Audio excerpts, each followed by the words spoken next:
Hello everyone, welcome again to the next class. बच्चों, हमने last lecture में NCERT की एक्सरसाइज 7.2 के बच्चों आपको 10 क्वेश्चन सोल्व करवाए थे।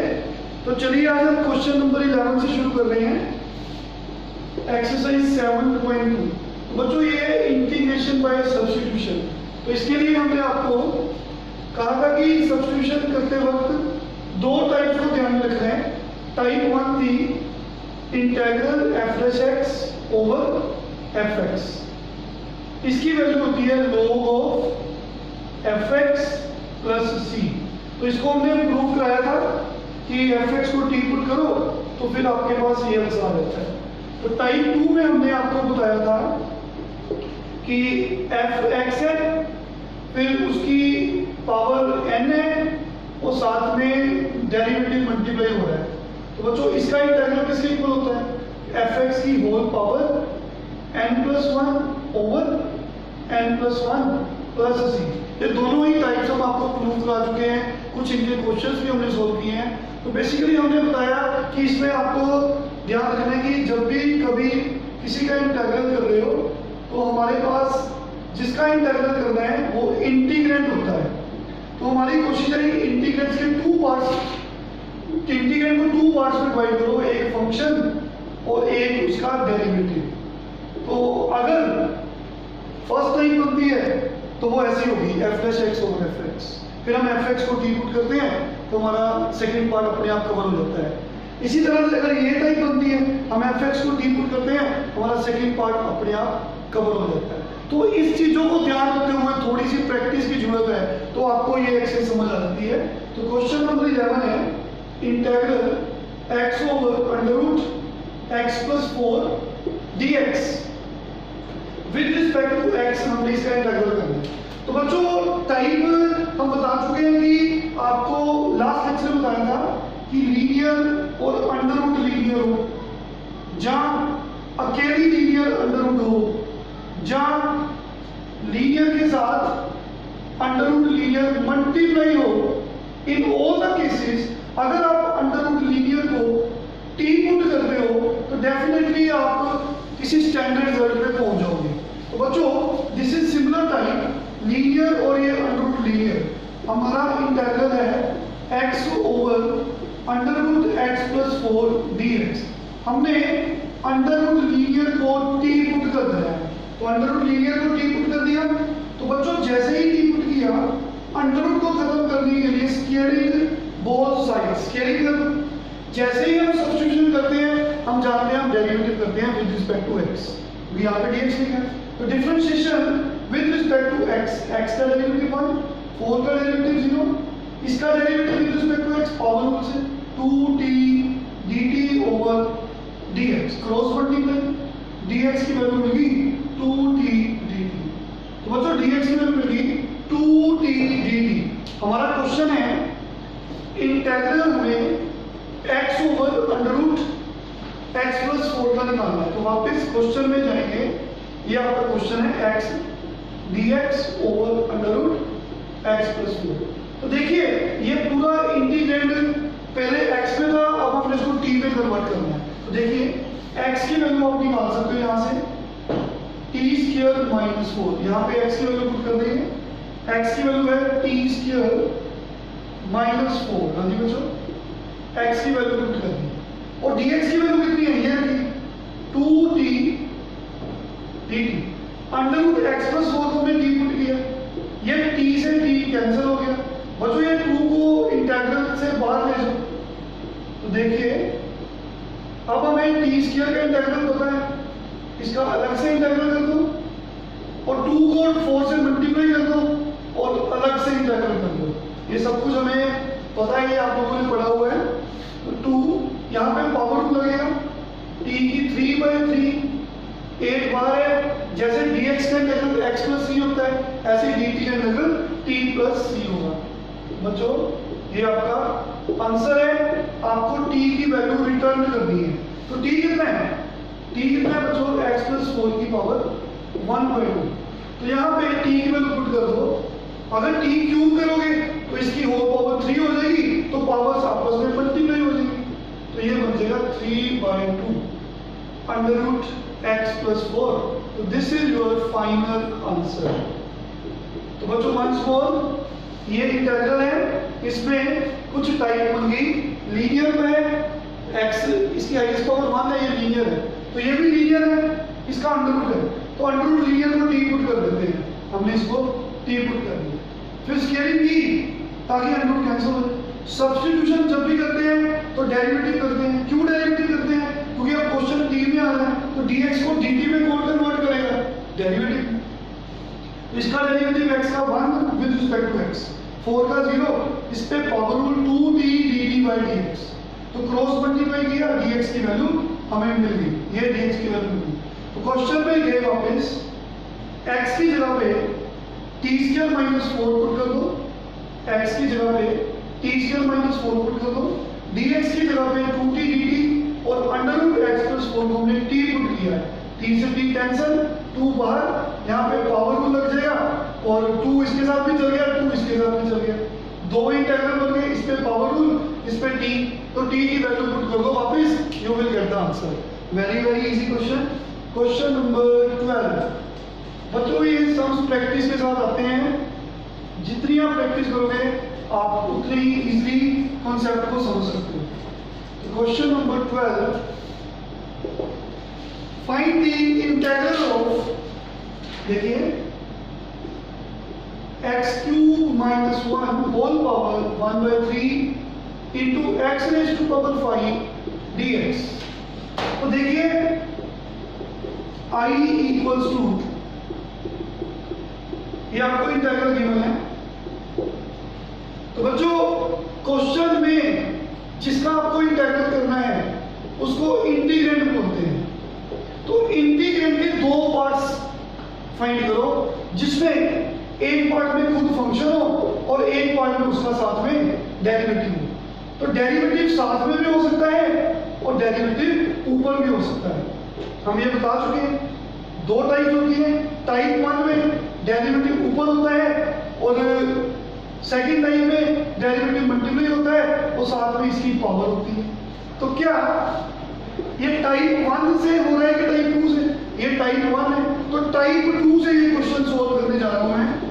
लाइक बच्चों देखो, मैंने x की 5 को ब्रेक कर दिया, x³ इंटू x²। x की 5 को ब्रेक कर सकते हैं x³ इंटू x²। फिर मैंने x³ - 1 को t पुट कर दिया, मैंने x³ - 1 को t पुट कर दिया।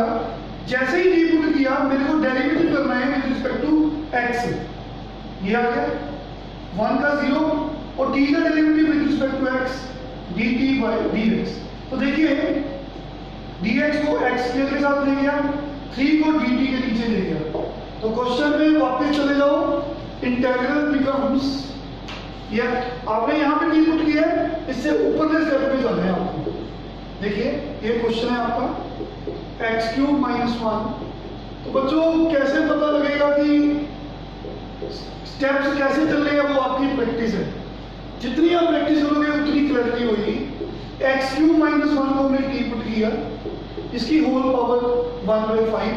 फिर यहाँ से देखिए x³ की वैल्यू मिल गई t + 1, यहाँ पे पुट कर दी t + 1। ठीक है बच्चों, मैंने पहले इसकी वैल्यू, इसको मैंने t पुट किया था, तो t की वैल्यू 1/5। x³, हाँ जी, x³ कितना है t + 1, ठीक है।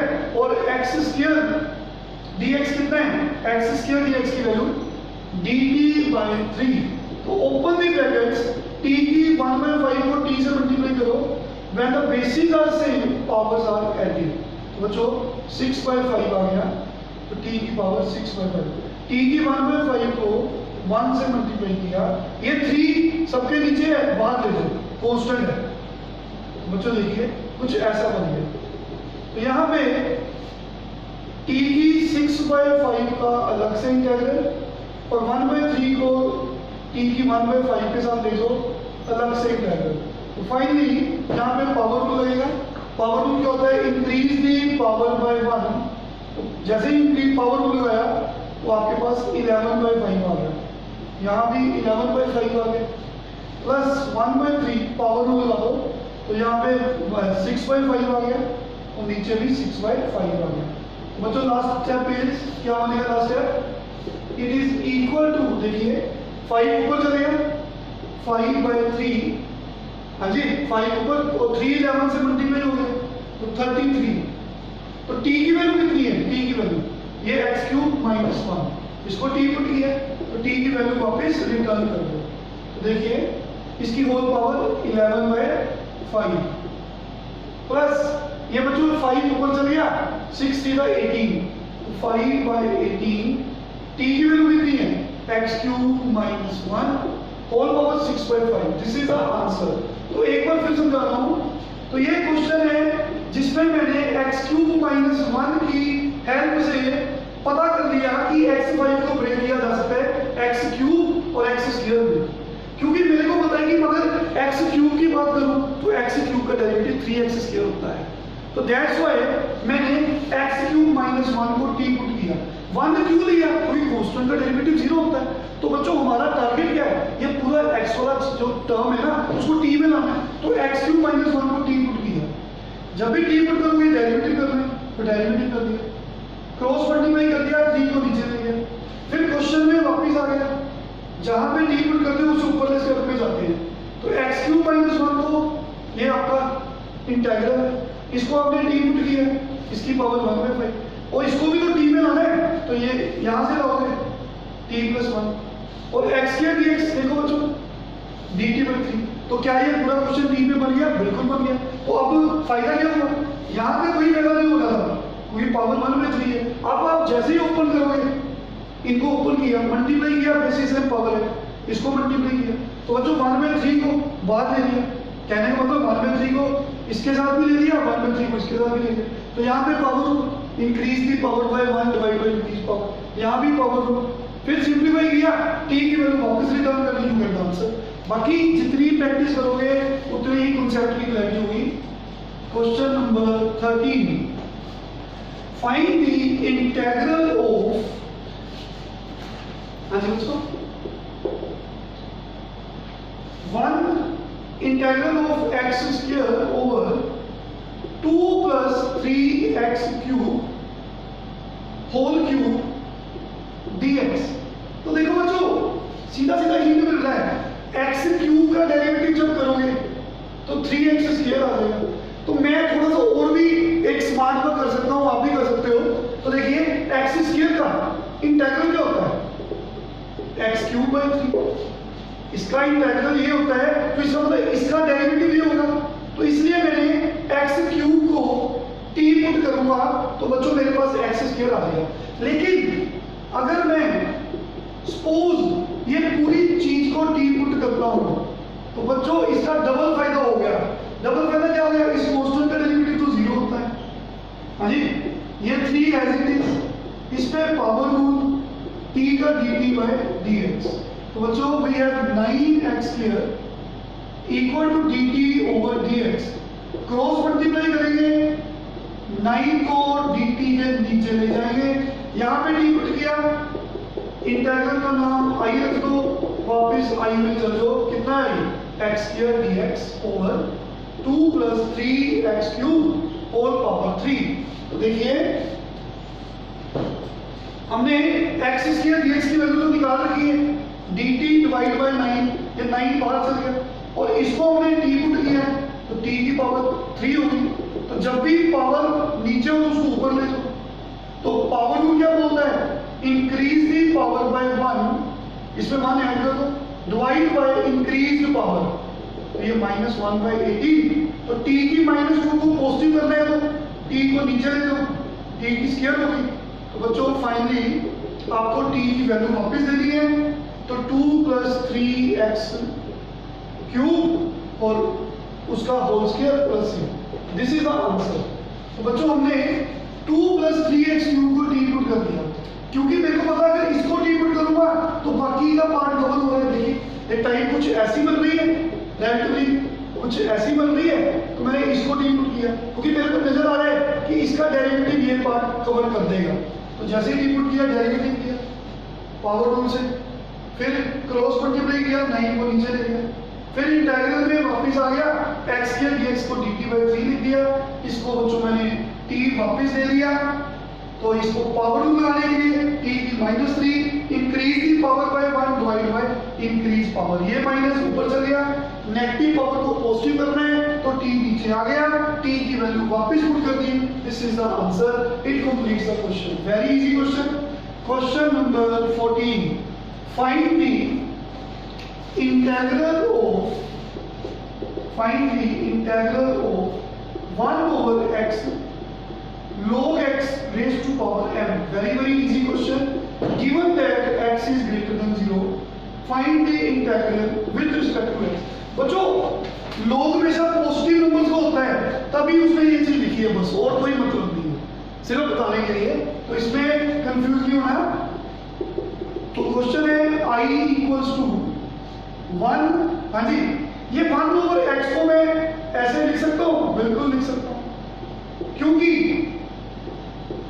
अगर ये x को सोल्व करें ये नीचे आएगा, क्योंकि log x 1 के नीचे है, तो इसको 1 ओवर x ऐसे लिख सकते हैं, क्योंकि अगर x को वापस नीचे लिख दें तो कोई फर्क नहीं पड़ेगा। और इससे फायदा क्या हुआ, क्यों लिखा, क्योंकि टाइप है ऊपर फंक्शन का डेरिवेटिव हो नीचे फंक्शन हो, तो बच्चों हम फंक्शन को t पुट कर देते हैं, तो हमारे पास fx कौन है, log x। अगर मैं बच्चों पावर m के साथ लेता हूं तो मेरे को कोई फायदा नहीं होगा, ये t नहीं पुट करना, क्योंकि मेरे को पता है कि log x का डेरिवेटिव 1 ओवर x होता है, ना कि log x की होल पावर m का डेरिवेटिव, तो दैट्स व्हाई मैंने log x को t पुट किया, क्योंकि t पुट करते ही मेरे को डेरिवेटिव करना है, फिर मैंने क्रॉस मल्टीप्लाई करना है, मतलब dx को x के साथ ले गए, तो यहाँ पे टी पुट किया ना, इससे ऊपर का स्टेप वापस इंटीग्रल में चलो, ये देखिए log x raise to power m, तो बच्चों 1 ओवर x dx कितना है, ये dt है, तो log x कितना है, ये t है, इसकी पावर कितनी है, m। कभी भी पावर नीचे हो तो आप उसको ऊपर ले जाते हो, तो देखिए यहाँ पे पावर रूल लग जाएगा, what is power rule, increase the power bye 1, हाँ जी, डिवाइड बाय इंक्रीज्ड पावर, तो क्या 1 को आगे लिख सकते हैं, बिल्कुल लिख सकते हैं, तो t की वैल्यू कितनी है, t की वैल्यू log x है, तो we have the answer this one. This completes the question number 14, very interesting and easy question। Question number 15, find the integral of, बच्चों प्रैक्टिस करोगे तो you will enjoy for doing the questions, otherwise मुश्किल है, तो x over सिर्फ easy बनाने की बात है, वो कैसे बनेगा, प्रैक्टिस के साथ, ओके। सो इंटीग्रल इज, देखिए आई से डिनोट कर दिया बच्चों, देखो स्मार्ट वन क्या होता है, देखो x का इंटीग्रल कितना होता है, x स्क्वायर बाय 2, तो हिंट मिल गया, आप x स्क्वायर बाय 2 को चाहे पुट कर दो, चाहे सिंपल x स्क्वायर कांस्टेंट को चाहे मत भी कंसीडर करो, करना चाहते हो तब भी आ जाएगा, लेकिन मैंने x स्क्वायर को t पुट किया, क्यों किया, क्योंकि जैसे ही t पुट करूंगा मैं डेरिवेटिव करूंगा विद रिस्पेक्ट टू x, तो मैंने क्रॉस मल्टीप्लाई किया, ये 2 को dt के नीचे ले गया, वापस क्वेश्चन में गए, ये x dx है बच्चों, ये 9 - 4x स्क्वायर, ठीक है बच्चों। तो वैसे देखो, और अगर मैं x स्क्वायर को t पुट कर रहा हूं तो आपका क्वेश्चन थोड़ा सा मुश्किल बन गया, देखिए मैं आपको बताता हूं क्यों। अगर यहाँ पे आप सिंपल x स्क्वायर को करते हो तो ये टाइप आपने अभी ये भी कर लो तो बन गई वैसे बच्चों, तो कहने का मतलब है x स्क्वायर को t पुट करोगे तो देखो क्या बन रहा है, ऐसे अगर 9 - 4x को पुट करते हैं तो आपका सीधा सीधा t बन जाना था, ऐसे भी हो गया, देखिए 9 - 4t ऐसे भी हो गया। तो दो तरीके हैं, सिंपल x स्क्वायर को t पुट कर दो, या पूरे 9 - 4x स्क्वायर को भी, सेकंड मेथड क्या है, इसको भी t पुट कर दो, तब भी बड़े आराम से हो जाएगा।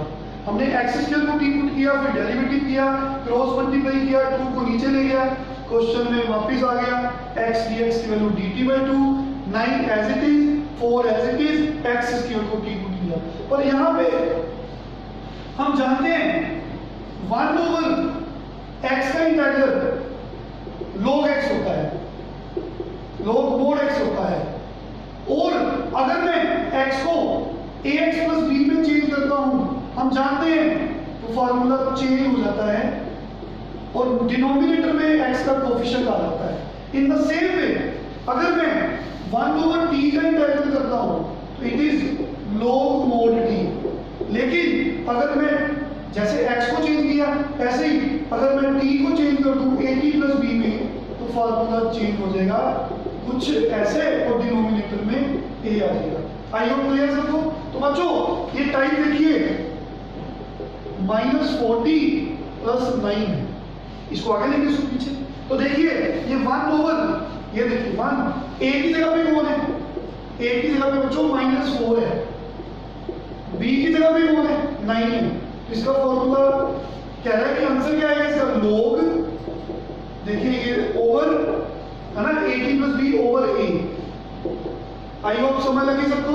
तो बच्चों ये आ गया log mod -40 प्लस 9 और t का कोफिशिएंट कौन है 4 प्लस c। तो finally you have the answer. देखिए कितना आंसर आ गया 1/8। तो t की वैल्यू पुट कर दो, कितनी है t की वैल्यू -4, t की वैल्यू कितनी है x²। हाँ जी बच्चों plus 9 plus c, this is answer. तो आप घर पे 9 - 4x² को t पुट के देखना, फिर भी सेम आंसर आएगा। ओके बच्चों, आज प्रैक्टिस करेंगे क्वेश्चंस की। Thank you very much, take care.